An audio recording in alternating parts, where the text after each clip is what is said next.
as we know, the things are back to square one as far as the Naga peace process or the Naga peace talks are concerned. The last round of formal talks was in December 2023. After a gap of 9 months, the talks resumed on the 9th of October in New Delhi. And they had held 4 rounds of talks since the 9th of October, but end result is that the talks continues to remain in deadlock. Now, the reason for this deadlock, the reason for this stalemate is the NSCN-IM's insistence on their demand for a separate flag and constitution for the Nagas. Now, this deadlock, this issue could not be resolved during the 4 rounds of meeting that the Ministry of Home Affairs and officials of the Intelligence Bureau had with the NSCN-IM delegation headed by V.S. Atem.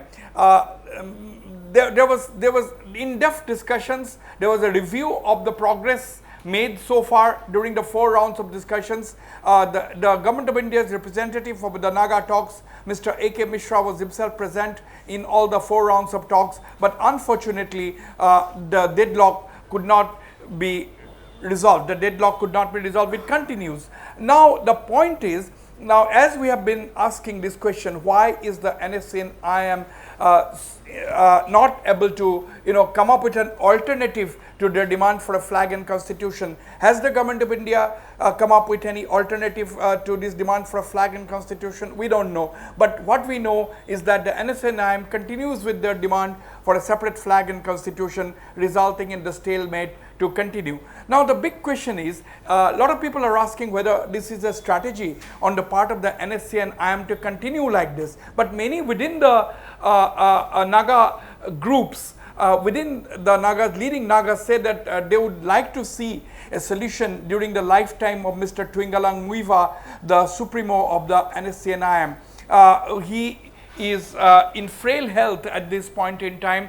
Of course, he is stable, absolutely fine, but his health is frail. That is the reason why he has not been able to travel to New Delhi to attend the last 4 rounds of talks that started on the 9th of October. That is point number 1. Now, a lot of people are also speculating whether the NSCN-IM is taking advantage of the uncertainties within the NNPG, whether that is impacting on the NSCN-IM, the uncertainties within the NNPG. Now, Kitovi Jimomi, the leader of the NSCN unification, was the convener of the 7-member NNPG, but in April this year he was impeached and removed as the convener. And then what happened was that Mr. Kitovi Jimomi formed his own faction of the NSCN unification.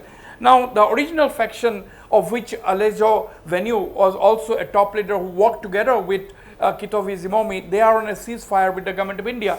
Now we don't know whether Kitovi Jimomi's faction of the NSCN-U is also on a ceasefire, but we are hearing unconfirmed reports that even as we talk, Mr. Kitovi Jimomi is supposed to be in New Delhi. We cannot confirm that, and he may be keen to also have a ceasefire with the Government of India. He also wants his faction to be on a ceasefire with the Government of India.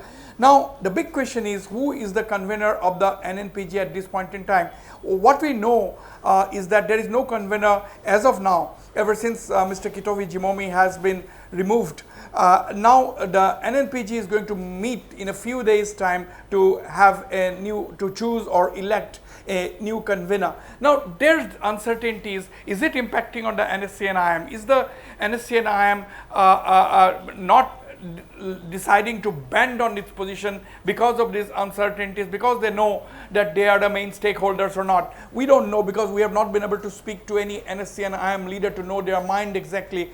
What we are saying is possibilities. Now basically another thing which has created a lot of uncertainties and confusion is the sudden demand of the Political Affairs Committee of the Nagaland government asking for a new interlocutor to the Naga peace talks. Now, a lot of people are asking these questions, whether appointment of a new interlocutor is going to make the NSCN-IM relax their position. Is that going to help things? Because will the NSCN-IM then relax its demand for a separate flag and constitution, or will it further drag the issue? Because if a new interlocutor is appointed, the new interlocutor has to understand the problem and start from scratch. So these are the uncertainties, and going by all of this, it is certain that the Naga peace process, a solution to the Naga peace process is nowhere in sight, at least for the time being, and we can safely say that this Naga dialogue is going to drag on for a lot more time.